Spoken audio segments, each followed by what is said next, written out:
Hello, fellow humans, and welcome to Making Sales Social Live, brought to you by Social Sales Link.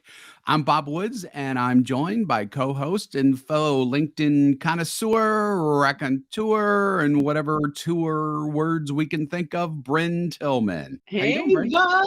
I'm good. How are you today? Doing great. Thank you very much.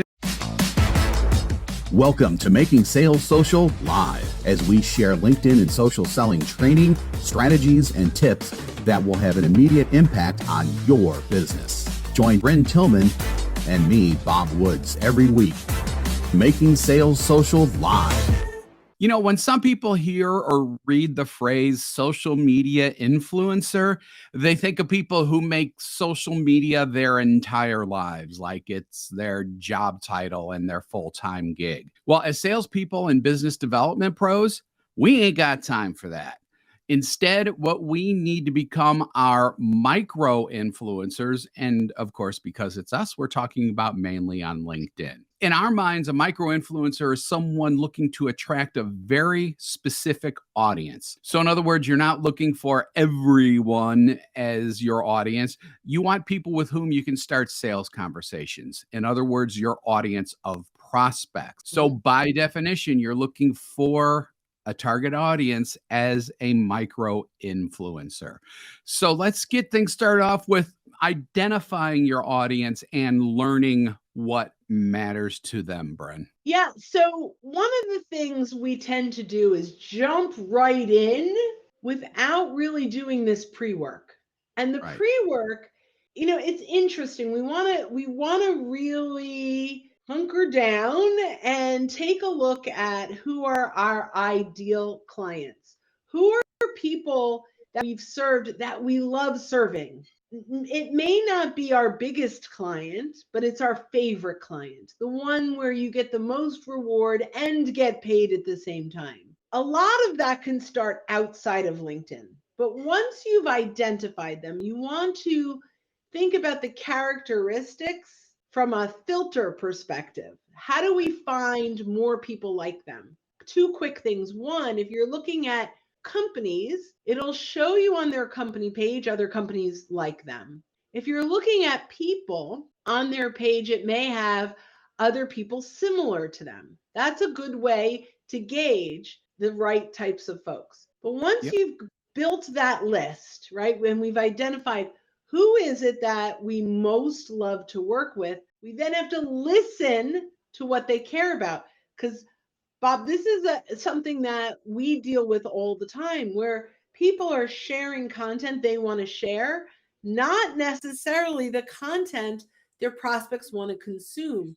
So by Right. looking at what they are engaging on and sharing, we start to identify what matters to them. Bob, do you want to add to that? Yeah. So, I mean, this all goes back to the one story that both of us love to tell. We had a financial expert, financial advisor, whatever you want to call him.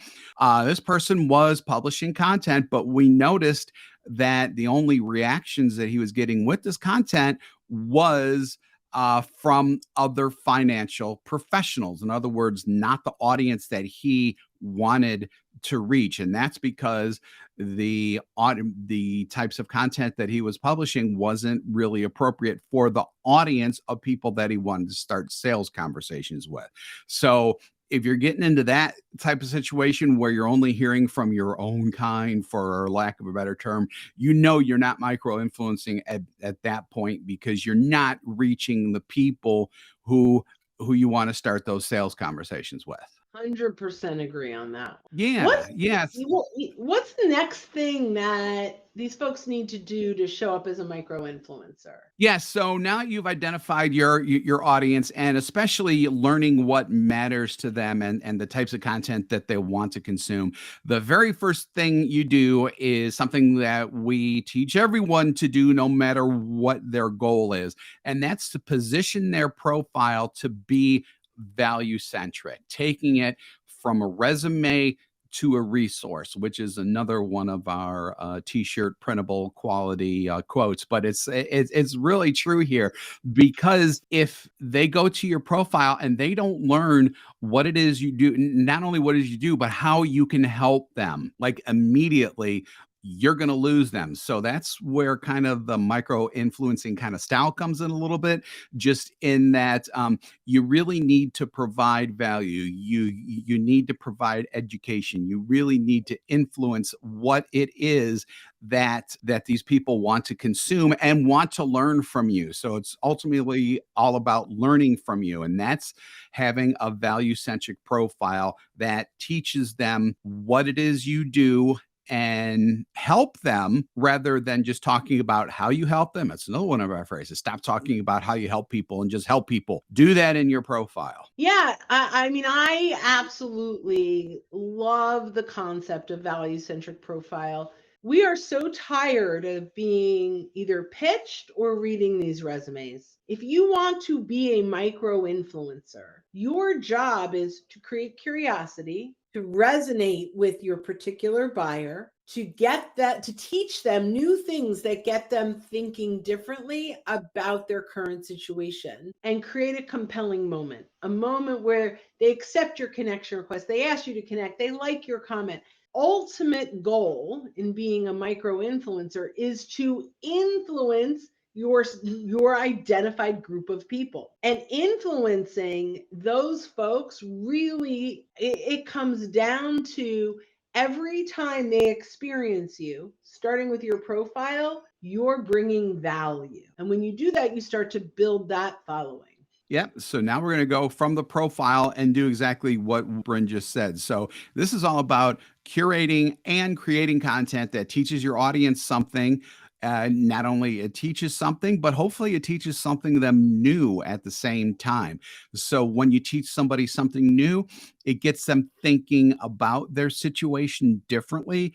And in my experience, it also kind of broadens their mind to where they're more willing to accept new ideas than if they were, like in a cold call or something like that. I mean, something where there's already breaks and walls up and people don't want to learn. When they're consuming content and when they're learning what it is that you're teaching them, they're starting to think.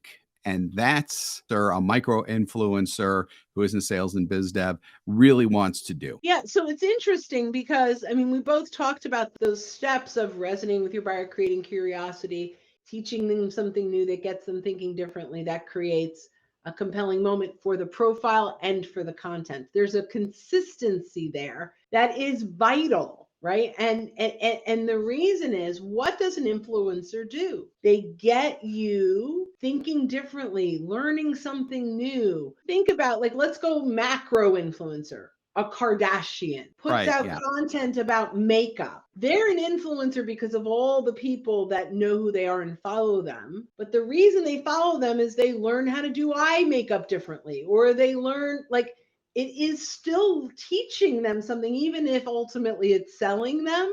The people keep coming back because they've gotten value from the content. So you could go big picture influencer, the Tony Robbins, the Brene Browns, but if you watch what they're sharing, it's education, it's thought leadership that keeps people coming back. And that's the goal as a micro influencer, ultimately, is that you keep attracting the same folks and then new folks in your industry, where they keep coming back and engaging on your stuff. Yep. In your niche. In your niche, which is where we go from the macro to the micros. In my mind, it really is kind of like those makeup tutorials, except you're doing it about your niche and you're talking to people within your niche. That's probably the biggest way that it becomes micro, because you're not going after everybody. You're going after a very select group of people, just like you do in all of your sales activities every day. Whatever you're selling,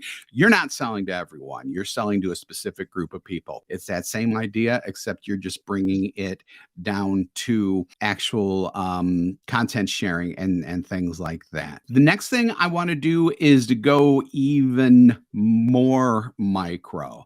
So this involves sharing content of your targeted audience directly into their messaging inbox on LinkedIn and then asking for their perspective. Talk about micro. That's one-to-one. You don't get more micro than that. Right. It's interesting.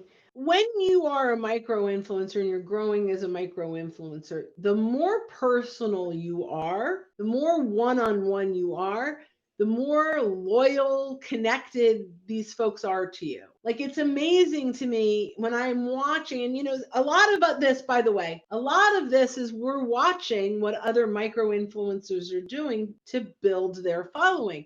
So it's not just our experience, it's what are we learning from other people. And I recognize that there are tons of shout outs. There are, when that influencer mentions your name, you're like, ooh, they know who I am. I'm on their radar. As you come up in the micro influencer world, when you are engaging in that one on one, you're building real human connection. That inbox asking for their thoughts or saying, hey, I thought this might be of value to you personally because, and I'm pulling something from your profile that it doesn't feel like it was a spam message, that it was specific for them, really creates a connection with these people.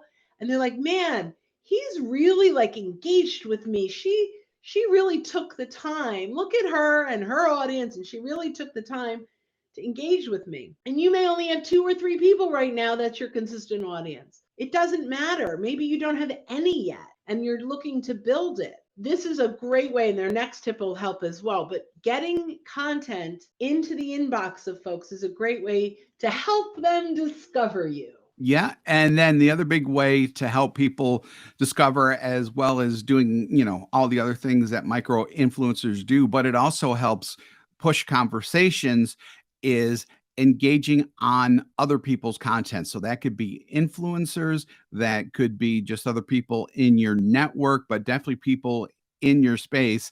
So not only engage with their content of the original publisher, but with their commenters as well. So the commenters on their content, you can engage with them as well. And that's fantastic way to really build your influence there. Yeah, so sometimes we look at this a little bit like, that author, that big influencer, right? You, in your industry, you want to be a micro influencer in this industry, but we've got this big one, right? And they are already attracting all the people that like that topic. They're already attracting people that are sharing content that helps to lead to your solution, right? So they're attracting the right people. So to exactly what Bob says, you want to engage with the author, but you also want to engage with all of those commenters and potentially connect and start a conversation and ask them if they're interested in content around topics you share on, and ask permission to share some of that content with them. And you start to find the right people that are being attracted to a macro influencer in your industry that will like your content as well. And that can be a big deal. The other piece in here that I think is really, really important is to start the conversation around that influencer. I know I just said, hey, eventually you can send them your content, but start with, hey, did you hear the podcast that Brynne Brown was on last week on this, right? That Brynne Brown is the author of the content and they're engaging. Talk about them first and slowly move it into a conversation where you can ask permission to send your stuff. Side note, have polls running often, because when you've got polls running, you can ask them for their vote as well. And people love to share their opinions. Absolutely. So before we wrap this up, I just want to talk really quickly about metrics. So when people are sharing, it's kind of like a human thing to want to have a lot of people see their stuff. Whether it comes from, and mainly that's views of your content that you put that out.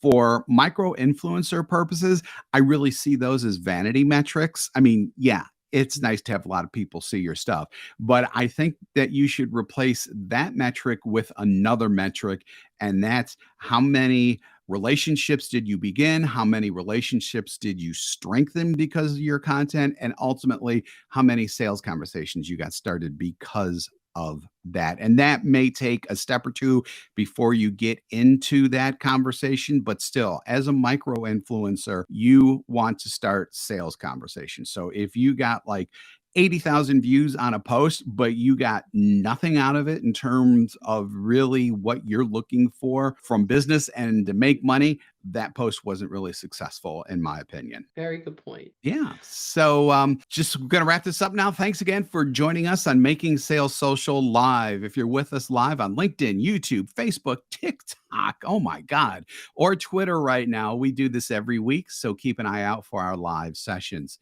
If you're listening to us on our podcast and you haven't subscribed yet, go ahead, hit that subscribe or follow button, whatever it is you need to do on the platform you're on to access all of our previous shows and be alerted when new ones drop. More info on our podcast is available at socialsaleslink.com/podcast. We do 2 shows weekly. We do this one and then our interview series where we talk with leaders and experts in sales, marketing, business, many more areas. So as we leave you, we just want to say when you are out and about, be sure to make your sales social. Bye, Thanks, guys. everybody. Bye-bye. Hit subscribe now and click the notification bell to get the latest videos from Social Sales Link. Give this video a like and comment down below. Register for free resources at linkedinlibrary.com.